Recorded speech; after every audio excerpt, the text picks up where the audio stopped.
நம் ஆண்டவராகிய இயேசு கிறிஸ்துவின் அருளும் கடவுளின் அன்பும்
அன்புரி சோதனையாராணி நன்றிபடியாகவும் சோழமாதேவி ரமேஷ் ஸ்டெல்லா மேரி குடும்பத்தில் மறைத்த சலை மேரி மறைத்த 13வது நினைவு தினத்தில் நன்றிபடியாகவும் மற்றும் குடும்பத்தில் மறைத்த ஆன்மாவினுடைய ஆண்மொழி காட்சிக்காகவும் சிறுமணி கீழவாள் குடும்பத்திற்கு இறைவன்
லூக்கா நற்செய்தி அதிகாரம் 7 இறைவார்த்தைகள் 36 50 முடிய. அக்காலத்தில் பரிசேயர் ஒருவர் இயேசுவை தம்மோடு உண்பதற்கு அழைத்திருந்தார். பரிசேயருடைய வீட்டிற்கு போய் பந்தியில் அமர்ந்தார். அந்நகரில் பாவியான பெண் ஒருவர் இருந்தார். இயேசு பரிசேயருடைய வீட்டில் உணவருந்த போகிறார் என்பது அவருக்கு தெரிய வந்தது. உடனே அவர் நறுமண தைலம் கொண்ட படிக சிமிழை கொண்டு வந்தார். இயேசுவுக்கு பின்னால் கால் மாட்டில் வந்து அவர் அழுது கொண்டே இருக்கிறார். அவருடைய காலணிகளை தம் கண்ணீரால் நனைத்து தம் கூந்தலால் துடைத்து தொடர்ந்து முத்தமிட்டு அக்காலணிகளில் நறுமண தைலம் பூசினார். அவரை அழைத்து பரிசேயரை கண்டு, இவர் ஒரு இறைவாக்கினர் என்றால் தம்மை தொடுகிற இவர் யார், எத்தகையவள் என்று அறிந்திருப்பார். இவர் பாவியாயிற்றே என்று தமக்குள்ளே சொல்லிக் கொண்டார். இயேசு அவரை பார்த்து, சீமோனே, நான் உனக்கு ஒன்று சொல்ல வேண்டும் என்றார். அதற்கு அவர், போதகரே, சொல்லும் என்றார். அப்பொழுது அவர், கடன் கொடுப்பவர் ஒருவரிடம் ஒருவர் 500 தெனாரியமும் மற்றவர் 50 தெனாரியமுமாக இருவர் கடன் பட்டிருந்தனர். கடனை தீர்க்க அவர்களால் முடியாமல் போகவே இருவர் கடன்களையும் அவர் தள்ளுபடி செய்துவிட்டார். இவர்களுள் யார் அவரிடம் மிகுந்த அன்பு செலுத்துவார் என்று கேட்டார். சீமோன் மறுமொழியாக, அதிக கடனை யாருக்கு தள்ளுபடி செய்தாரோ அவரே என நினைக்கிறேன் என்றார். இயேசு அவரிடம், நீ சொன்னது சரியே என்றார். பின்பு அப்பெண்ணின் பக்கம் அவர் திரும்பி சீமோனிடம், இவரை பார்த்தீரா? நான் உன்னுடைய வீட்டிற்குள் வந்தபோது நீ என் கால்நடைகளை கழுவ தண்ணீர் தரவில்லை. இவரோ தம் கண்ணீரால் என் காலடிகளை நனைத்து அவற்றை தமது கூந்தலால் துடைத்தார்.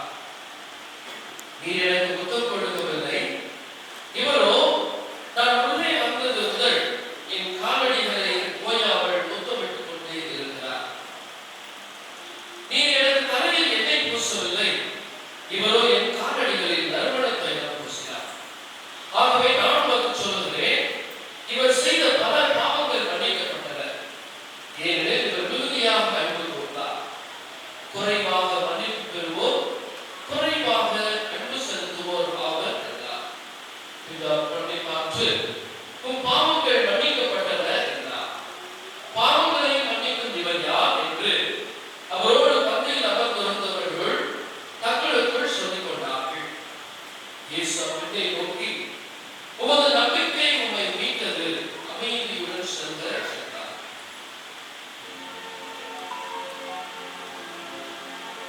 இது கிறிஸ்துவின் நற்செய்தி.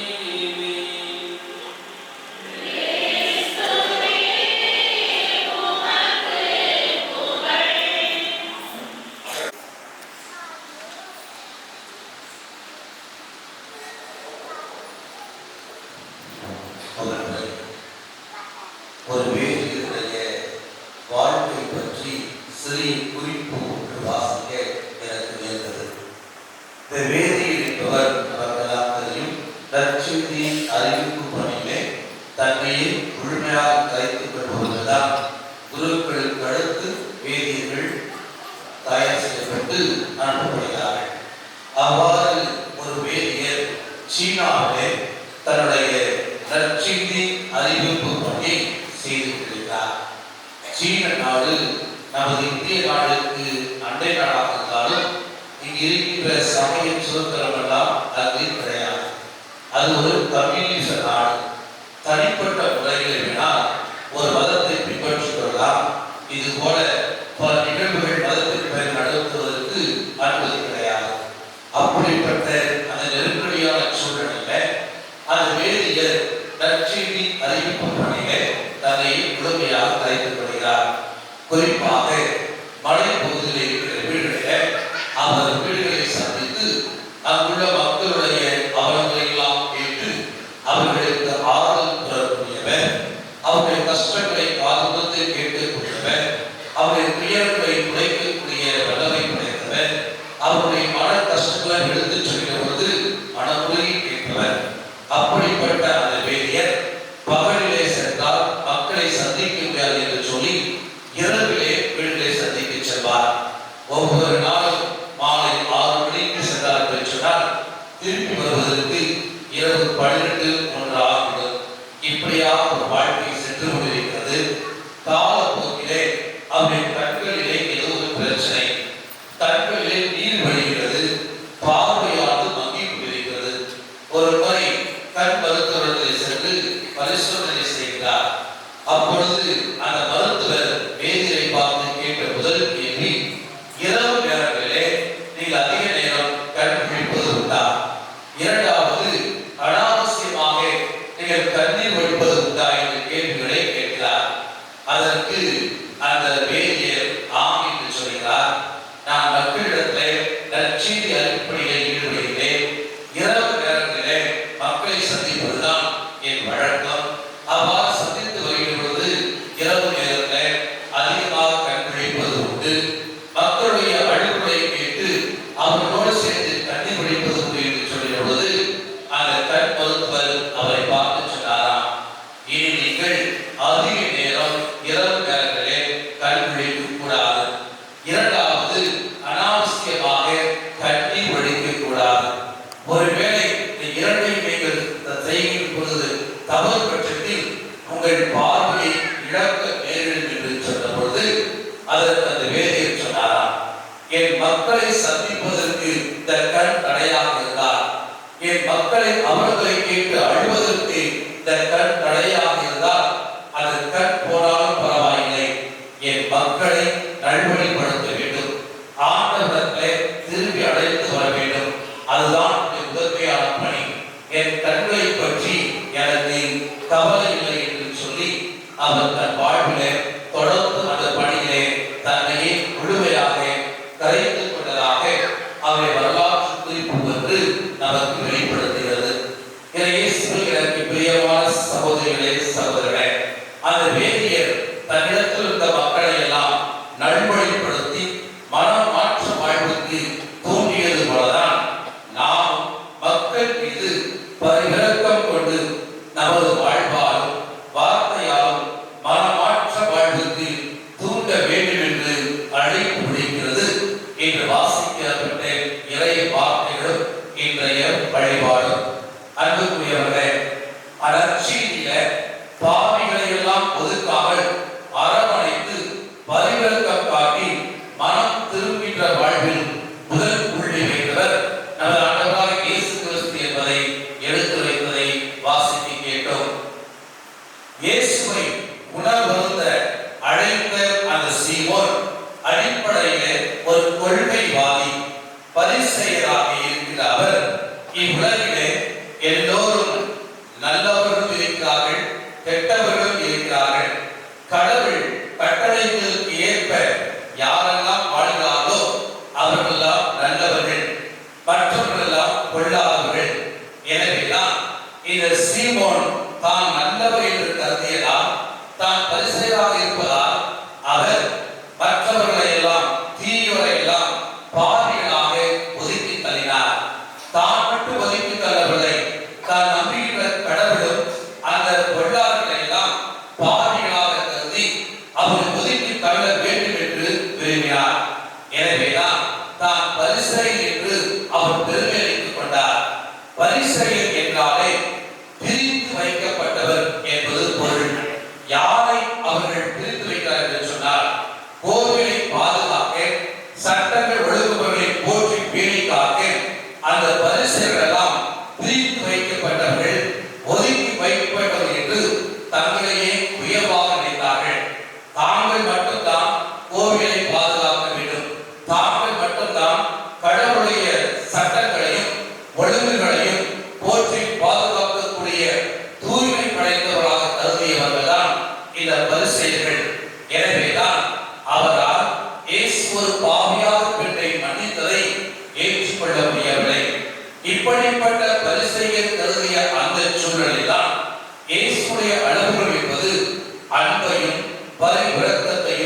நம்பிக்கை மத்தை மையமாக வைத்து வெளிப்படுகிறது.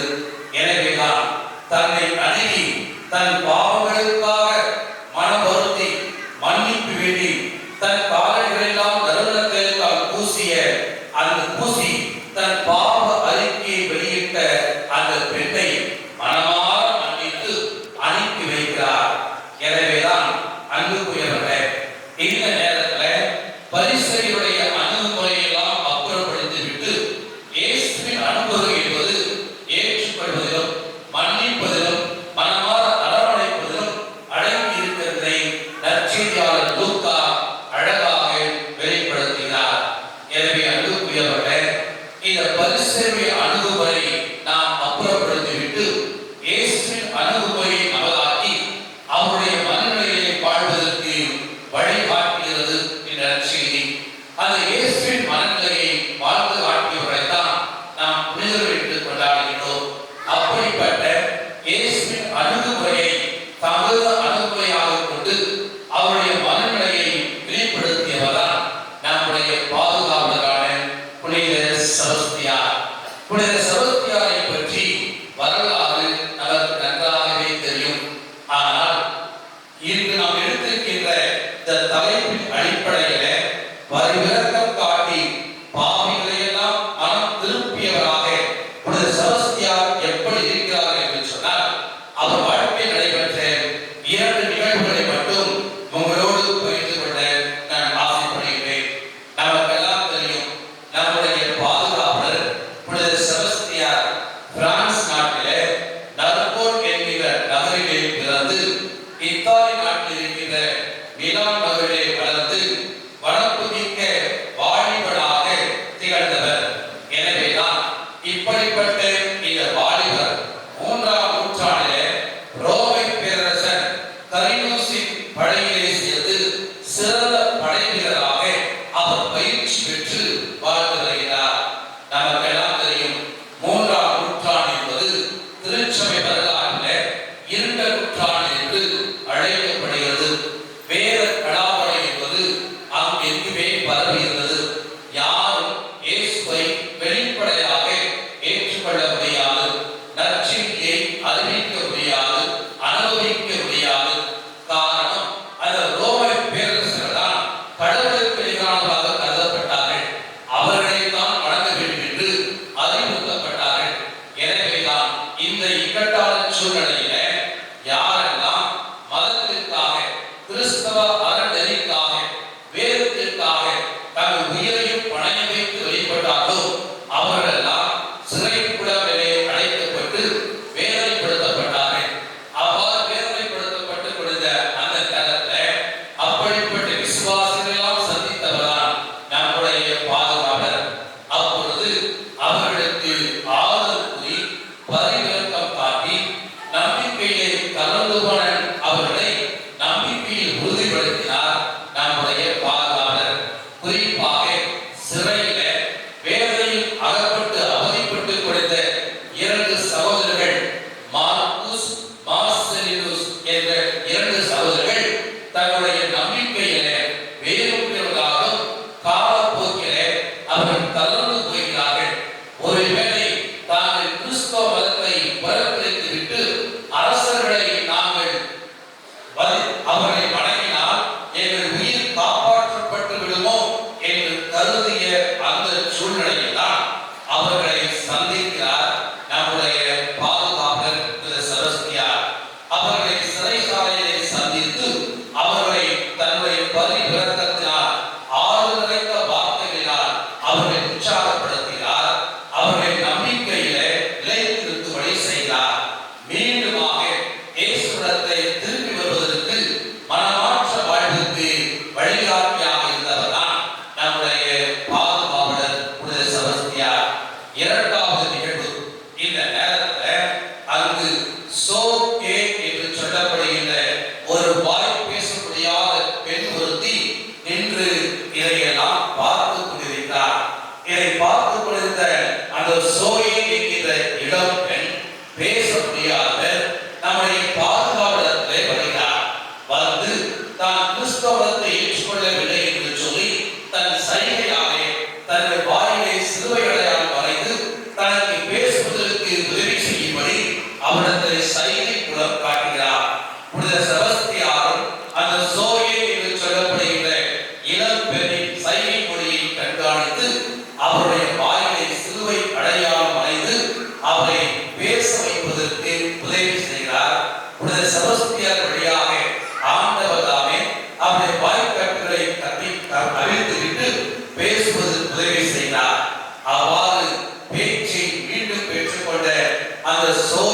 இளம்பெண் புனித செபஸ்தியாருக்கு சொல்கிறார், நீர் எனக்கு இந்த சுகத்தை பெற்றுக் கொடுத்ததால் நன்றி கடனாக நானும் என்னுடைய கணவர் நிக்கோஸ் கிளாத்துஸ் என்பவரும் மனம் மாறி அரசனை வழிபடுவதை விட்டுவிட்டு ஆண்டவரை வழிபடுவதற்கு நாங்கள் முன் வருகிறோம் என்று சொல்லி மனமாற்ற வாழ்விற்கு முன்வந்தார் புனித செபஸ்தியார் பரிவிரக்கத்தினுடைய அந்த அணுகுமுறையினார். எனவே அன்புக்குரியவர்களே, புனித செபஸ்தியார் தம் உயிரோடு வாழ்ந்த பொழுது இந்த மார்க்குஸ், மார்சலினுஸ், சோயே என்ற நபர்களை எல்லாம் தன்னுடைய பரிவிரக்கத்தால் தொட்டு அவர்களை நல்வழிப்படுத்தி மனமாற்ற வாழ்வுக்கு வழிகாட்டியாக இருந்தார். காரணம், அவர் இறைவனுடைய இயல்பை, இயேசு இயல்பை தன் வாழ்க்கையிலே பிரதிபலித்தவர். இறைவனுடைய இயல்பு எப்படிப்பட்டது என்பதை பல இடங்களிலே பழைய ஏற்பாட்டிலே பார்க்கிறோம். இதை பார்க்கிற எசையா 55வது பிரிவு 7வது இறைவசனத்தில் இறைவன் இயல்பை பற்றி தெளிவாக நமக்கு சுட்டி காட்டுகிறார். கொடியவர் தம் வழி முறைகளையும் தீயவர் தம் எண்ணங்களையும் விட்டு விலகுவார்களாக. அவர்கள் ஆண்டவரிடத்திலே திரும்பி வரட்டும், அவர்களுக்கு இரக்கம் காட்டுவார் என்று இறைவாக்கிற எசையா இறைவனுடைய இயல்பை அழகாக எடுத்துச் சொல்கிறார். யாரெல்லாம் தங்களுடைய பழைய பாவ வாழ்வை விட்டு வெளியேறி ஆண்டவரிடத்தில் திரும்பி வருகிறார்களோ அவர்களை எல்லாம் அரவணைத்து பரிவிரக்கம் காட்டக்கூடியவர்தான் நம்முடைய இறைவன். அந்த இறைவன் இயல்பை வெளிப்படுத்தியவர்தான் இறைமகன் இயேசு கிறிஸ்து. அந்த இறைவனுடைய இறைமகனுடைய இயல்பையும் இயேசுடைய மரணத்தையும் பிரதிபலித்தவர்தான் புனித செபஸ்தியார், நம்முடைய பாதுகாவலர்.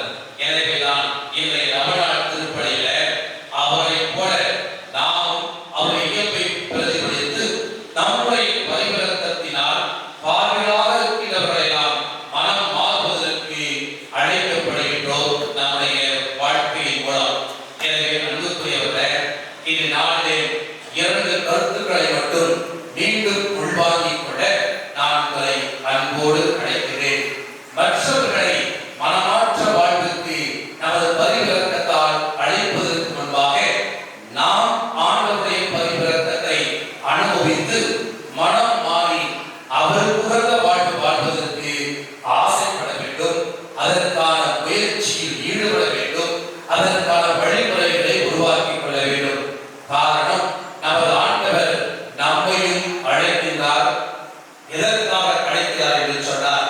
எரேமியா புத்தகத்தில் 3வது பிரிவு 12வது வசனத்தை வாசிக்கின்றோமே, நம்பிக்கையற்ற இஸ்ராயேலே என்னிடம் திரும்பி வா என்கிறார் ஆண்டவர். நான் உன் மீது சினம் கொள்ள மாட்டேன், ஏனெனில் நான் பேருக்கு கொண்டவன் என்று ஆண்டவர் நம்மை பார்த்து அழைக்கிறார், அவரிடத்திலே திரும்பி வருவதற்காக. சற்று யோசித்து பாருங்கள். நம்முடைய பாதுகாவலர் புனித செபஸ்தியார் பரிந்துரைகளை நம்பிக்கை வைத்து பல தேவைகளுக்காக நாம் அன்றாடுகிறோம். நமது குடும்ப தேவைகளுக்காக, தனிப்பட்ட தேவைகளுக்காக, நோய்களிலிருந்து விடுதலை பெறுவதற்காக, வேலைவாய்ப்பு கிடைக்க வேண்டி, குழந்தைகள் ஞானத்திலும் அறிவிலும் சிறந்து விளங்க வேண்டி, திருமணம் நடைபெறுவதற்கெல்லாம் திருமணம் நடைபெற வேண்டியெல்லாம் பல தேவைகளை முன்வைத்து அவரிடத்தை மன்றாடுகின்றோம். இந்த நேரத்தில் ஒரே ஒரு கேள்வி, என்றைக்காவது புனித செபஸ்தியாரிடத்தில் நாம் நம்முடைய பாவ வாழ்க்கையை விட்டுவிட்டு மனம் மாறி ஆண்டவரிடத்தை திரும்பி வருவதற்கு ஆசைப்பட்டு அவரிடத்தை மன்றாடி இருக்கின்றோமா? அவ்வாறு நாம் மன்றாடும் என்று சொன்னால் தன்னுடைய பரிவிரக்கத்தாலே தான் வாழ்கின்ற பொழுதே மக்களை எல்லாம் மனமாற்ற வாழ்வுக்கு தூண்டியவர் கண்டிப்பாக ஆண்டவரிடத்தில் திரும்பி வருவதற்கு, பாவ வாழ்க்கை விட்டு நாம் விலகிச் செல்வதற்கு, பாவியாக உத்தரவிடப்பட்ட நாம் அந்த பாவ இயல்பை கலைந்து விடுவதற்கு அவர் வழிகாட்டுவார் என்பதை மறந்துவிட வேண்டாம். எனவே நாம் முதலில் நாம் மனமாறுவதற்கு ஆசைப்பட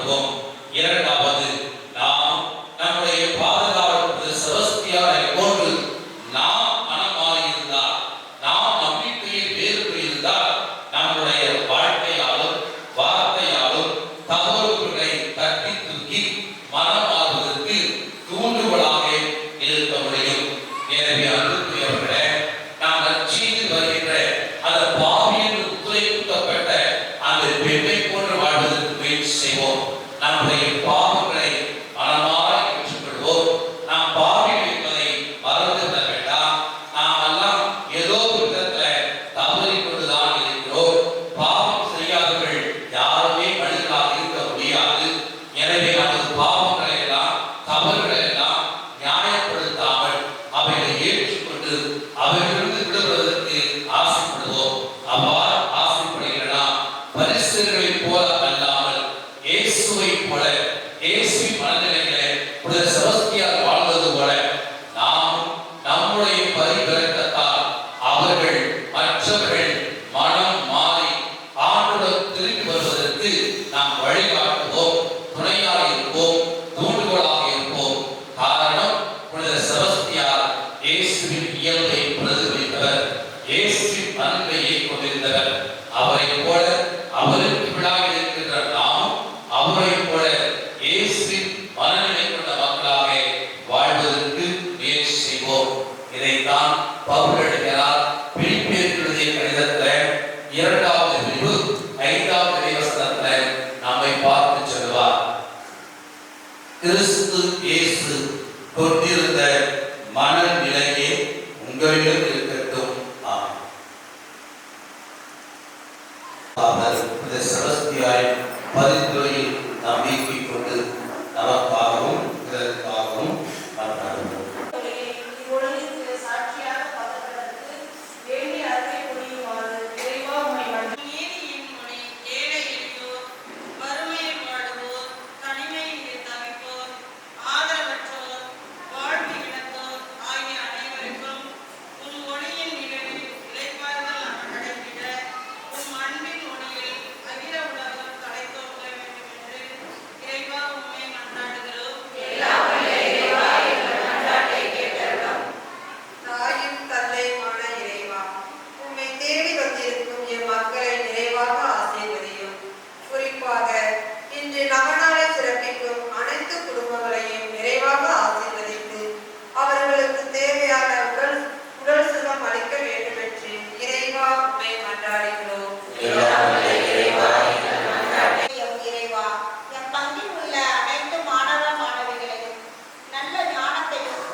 என் பெயரால் எதையெல்லாம் கேட்பீர்களோ அதை பெற்றுக் கொள்வீர்கள் என்று சொன்ன உடைய அன்புக்கு உடைய வாக்குகளில் நம்பிக்கை கொண்டு எங்களுடைய மன்றாட்சிகளின் பாதத்தை ஒப்படைக்கின்றோம்.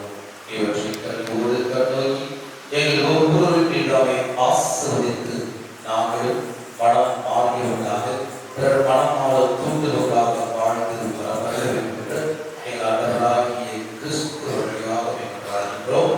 Amen.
பிரியமான சகோதரிகளே சகோதரர்களே, என்னுடைய உங்களுடைய இந்த நவநாள் திருப்பலி எல்லாம் வல்ல தாயின் தந்தையுமான இறைவனுக்கு ஏற்றதாகும்படி மன்றாடுங்கள்.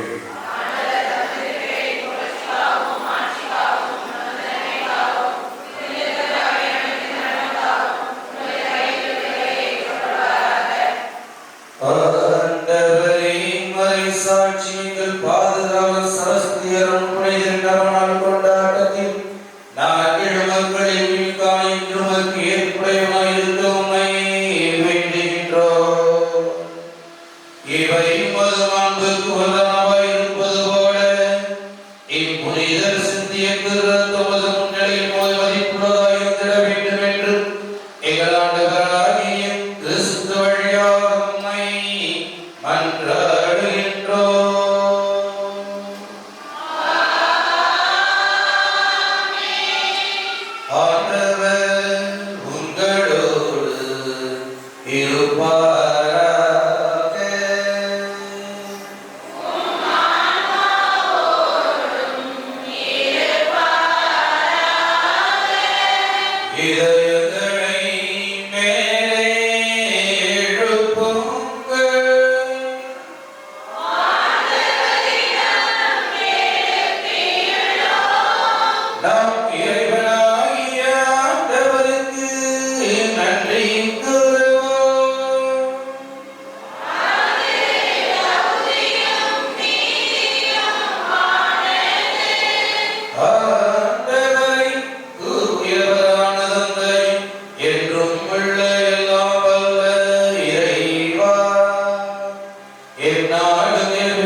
ஆண்டவரே, நீர் மெய்யாகவே தூயவர், தூய்மை அனைத்திற்கும் ஊற்று.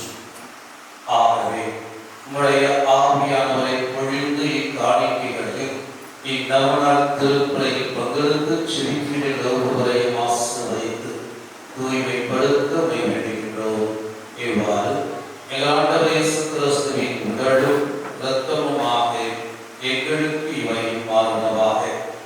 அவர் பாடுகளை உலக்கணித்து நம்மை கையளித்த போது அப்பத்தை எடுத்து நன்றி செலுத்தி அதை பிட்டு தம் சீடர்களுக்கு அளித்து கூறியதாவது: அனைவரும் இதிலிருந்து வெற்று உண்ணுங்கள், ஏனெனில் இது உங்களுக்காக கையளிக்கப்படும் என் உடல்.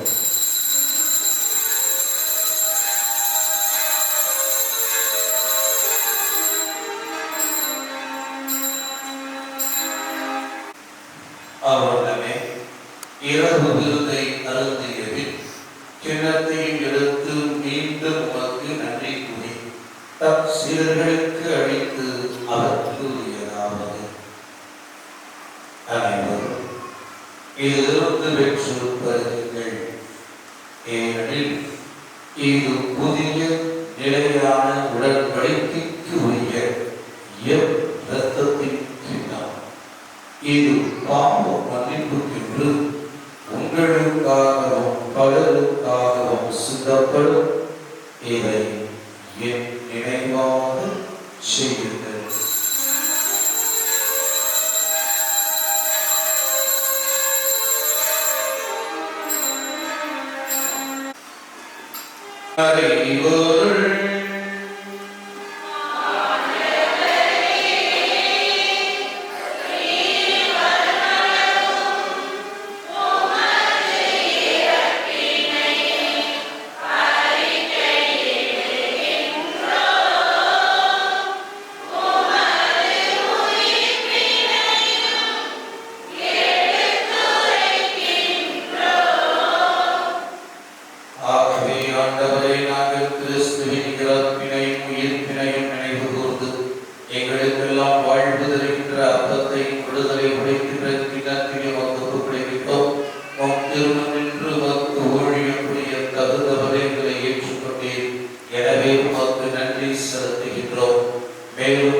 இதோ இறைவன் இயேசு கிறிஸ்து இவரை நம்முடைய பாதுகாவலர் புனித செபஸ்தியார் வழியாக நம் மீது பதிவிறக்கம் கொண்டு மனமாற்ற வாழ்வுக்கு அழைப்பு விடுக்கின்ற உயிருள்ள தெய்வம்.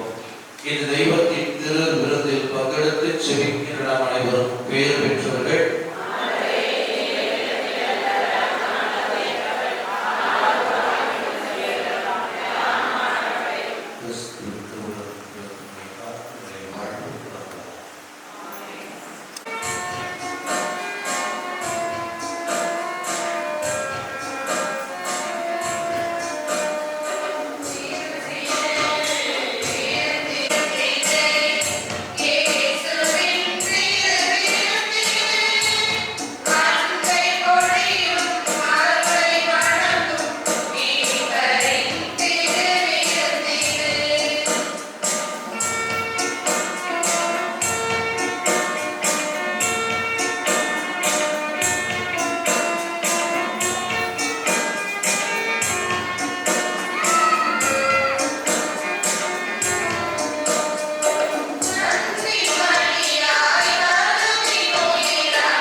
சகோதர சகோதரிகளே, இன்றைய வகையில் நம்மோடு இணைந்திருக்கக்கூடிய நம்முடைய பொருட்களை மறைவதனுடைய அனைவரும் பங்கு தந்தையுமாகிய அருள்பணி சேகர் சபாசி தந்தையவர்களே, உங்களுக்கும் அறிமுகமாகி இருக்கின்ற தந்தை நன்றாக அறிமுகத்தில் நினைக்கிறேன். தந்தை செல்கின்ற பணித்தலைமையிலே ஒரு அடையாளத்தை ஏற்படுத்தி வருகிறார்கள். ஒவ்வொரு பணித்தளத்திலும் ஒரு நீங்காத நினைவுகளை அவர்கள் ஏற்படுத்தி வருகிறார்கள் என்பது மறுக்க முடியாத உண்மை. நேற்று தந்தையிடத்தில் நான் தொடர்பு பேசிய பொழுது வருவதற்காக நேற்று நினைவுகள் செய்து கொண்டிருந்த பொழுது காட்டூரிலிருந்து வந்தார்களாம் அப்படின்னு சொன்னேன். அப்படி நான் காட்டூர் இல்லையா, நான் வந்து பொறுப்படைக்கு மாறினேன். எல்லாரையும் நான் காட்டூரிலே பேசி பார்த்துருக்கேன் அப்படின்னு என்றால், காட்டூரில் 5 ஆண்டுகள் அவருடைய பணி மிக மிக நேர்த்தியான ஒரு பணியாக அமைந்திருந்தது. இன்றும் காட்டூர் மக்களும் சரி, அவர்கள் தந்தையர்கள் குறிப்பிட்ட பொழுது சொன்னாங்க, நிறைய பாதசம் நான் காட்டூரில் சொல்லியிருக்கிறாங்க அப்படின்னு குறிப்பிட்டார்கள். அதே அந்த அளவுக்கு அந்த பணித்தளத்திலே ஒரு அடையாளத்தை ஏற்படுத்தி இருக்கிறார்கள். அப்பொழுது அங்கிருந்த பொழுது நம்முடைய ஆலய கட்டுமான பணிகளின் பொழுது கூட நமக்கு மிகவும் உறுதுணையாக இருந்திருக்கிறார்கள் என்பது நாம் நினைவு கூறுகின்ற ஒரு மகிழ்ச்சியான ஒரு செய்தி. உடைய ஆலய குழு உறுப்பினர்கள் பகிர்ந்து கொண்ட பொழுது தந்தையவர்கள் நம்முடைய கட்டுமானத்திலே தன்னால் இயன்ற ஒரு உதவியை அவர் செய்து கொடுத்தார்கள் என்று பதிவிட்டார்கள். இந்த நாளில் நம்முடைய சிரமத்தின் பொழுது இருந்து நமக்காக கட்டுமான பணிகளை நமக்கு பெரும் உதவியாக இருக்கிற தந்தையவர்கள் சிறிய பகுதியாக இருந்தாலும் சரி, தன்னால் இயன்றதை நம்முடைய அருகாமையில் இருக்கக்கூடிய பக்தி சமூகத்திற்கு நாம் செய்ய வேண்டும் என்ற ஒரு தாராள உள்ளம் பணியெடுத்திருந்தது. இதை நாளில் தந்தை நமக்கு ஒன்றிணைந்து தந்தைக்கு பாசத்தை வெளிப்படுத்துவோம். தந்தையவர்கள் இருக்கலாம் பேராசிரியராக இருக்கிறார் என்பதை நான் பதிவு செய்து கொள்கிறேன். எனக்கும் அவர்களை சார்ந்தவர்களுக்கும் இதற்கெல்லாம் அவர்கள் பாடப்படுத்தியவர்கள். எனக்கு அந்த மாற்றப்படுத்தி தந்தையவர்கள் புத்தகத்தின் மீது நிறைய பேருக்கெல்லாம் அனைவருக்காக இருந்திருக்கிறார்கள். சிறந்த ஒரு சிந்தனையாளர், நல்ல மறைவுரையாளர். கருத்துக்களை மறைவுரை நன்றாக படித்திருக்கிறேன் என்றால் அது உங்களுக்கு தெரிந்திருக்கும். நல்ல ஆழமாக சிந்து இப்பொழுது மறைவுரைகளை ஏனோ தானோ என்று அவர்கள் முன்பொழுதும் எடுத்துக்கொள்வது கிடையாது. மறைவுரைகளை முன்னதாகவே தயார் செய்து அதை எழுதி விடுவார்கள். மற்றவர்கள் எந்த வகையாக என்னுடைய அனுபவத்தை அவர்கள் பெரிதாக இருந்தார்கள் எழுதி வைத்து கொள்வது மறைவுரை ஆற்றக்கூடியவர்கள். இந்த நாளில் அவர்கள் இணைந்து மகிழ்ச்சி பங்கெடுத்திருக்கிறார்கள். நமக்காக இறைவர்கள் தந்தையை நன்றியோடு இணைந்து பார்க்கக்கூடிய பாசத்தை அப்படி வெளிப்படுத்துவோம். தந்தையவர்களுக்கு நம்முடைய அப்படி பாசத்தை வெளிப்படுத்தி கொண்டாடி பொருத்தி மகிழ திரு சிறுமணி அவர்களை போடுவதற்கு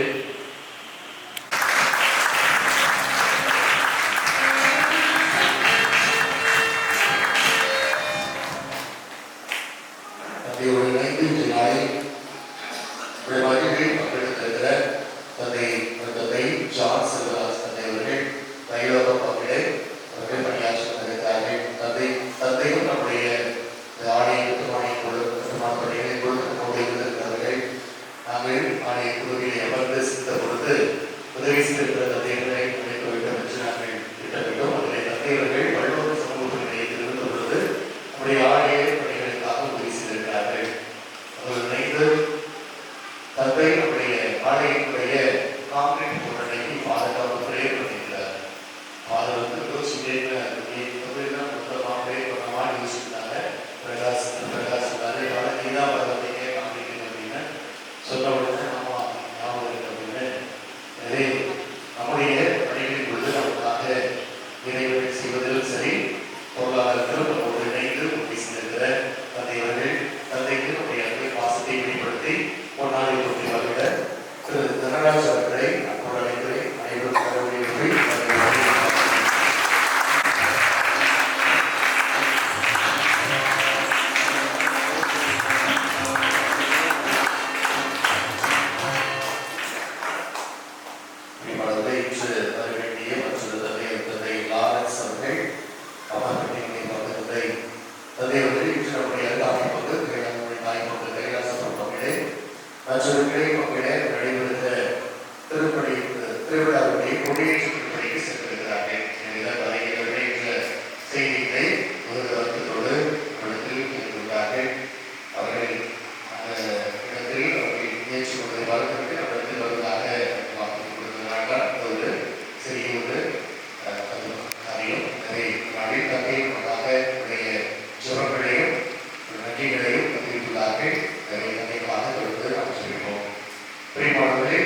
தினம் நாம் இணைந்து நம்முடைய ஆவூர் பகுதியுடைய பங்கு பணியாளர் பங்கு தந்தை சூசிராஜ் அவர்கள் அவர்கள் இணைந்து திருப்பதி நிறைவேற்றும் பகுதியில் பங்கு பெறுவதற்கார்கள் தந்தையோடு இணைந்து நாம் தமது குருதியால் இறுதி வரை சார்ந்து வந்த நம்முடைய பாதுகாவலர் புனித செபஸ்தியாரின் வாழ்க்கை வழிகளை குறித்து சிந்தித்து ஆலயம் யான் திருப்பதியில் கேட்போம்.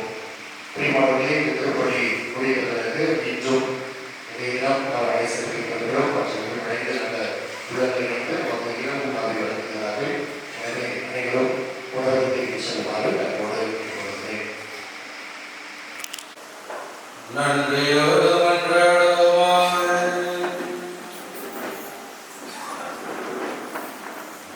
சாட்சியான புனித செபஸ்தியார் என்னும் புனிதர் நினைவு கொண்டாட்டத்தில் ஒவ்வொரு திருமன்றங்களை இரத்தத்தில் தாக்குடன் நாம் உம்மை தாழ்மையுடன் வேண்டுகின்றோம். இவ்வாறு நிலையான நாங்களும் நிலைத்திருக்கவும் உம்மால் வாழ உம்மை நோக்கி இருக்க பிறவும் அருள் புரிய வேண்டும் என்று ஆண்டவராகிய கிறிஸ்து வழியாக உம்மை மன்றாடுகின்றோம்.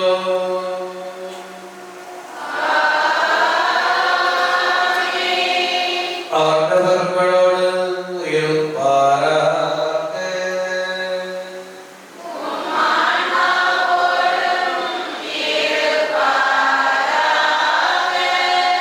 எல்லாம் வல்ல இறைவன் தந்தை மகன் தூய ஆவியானவர் நம் அனைவரையும் ஆசீர்வதிப்பாராக.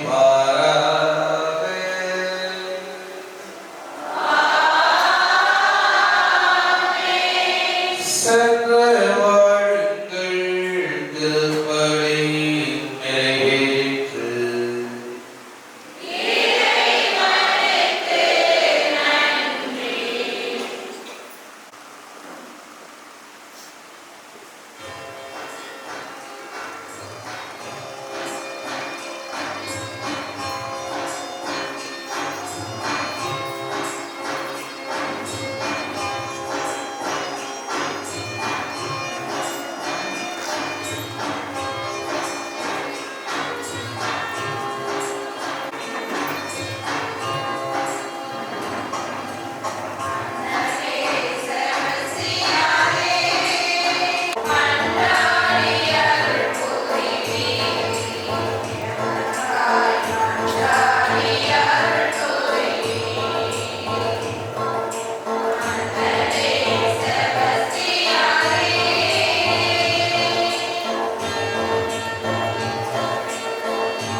யாருக்கு